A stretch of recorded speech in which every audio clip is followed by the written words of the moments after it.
ఈ లోకం వెళ్ళిపోవడానికి కారణం, ఈ లోకమంతా యేసును అనుసరించడానికి కారణం, ఈ లోకమంతా యేసు ప్రభువుని బదిలీ చేయడానికి కారణం, ఈ లోకమంతా యేసు ప్రభుని స్మరించడానికి కారణం, ఈ లోకమంతా యేసు ప్రభుని పూజించడానికి కారణం ఏంటంటే ఆయన ఈ లోకం కొరకు ప్రాణం పెట్టాడు.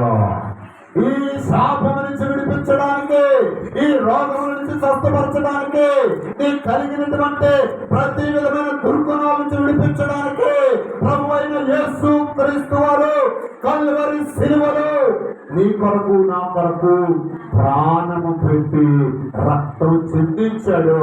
ఆయన అంతగా ఈ లోకాన్ని ప్రేమించాడు. అందుకే ఈనాడు లోకమంతా యేసు వెనకాల వెళ్ళిపోతా ఉంటే ఇక ఎవరికి ఆపగలిగిన శక్తి లేదు. ఆయన తెరిస్తే ఎవరు ముయ్యలేరు, ఆయన మూస్తే ఎవరు తెరవలేరు.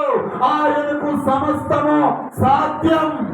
ఆయన ఎదుట నిలవబడగలిగిన సామర్థ్యము కలిగినటువంటి వారు ఎవరో లేరు.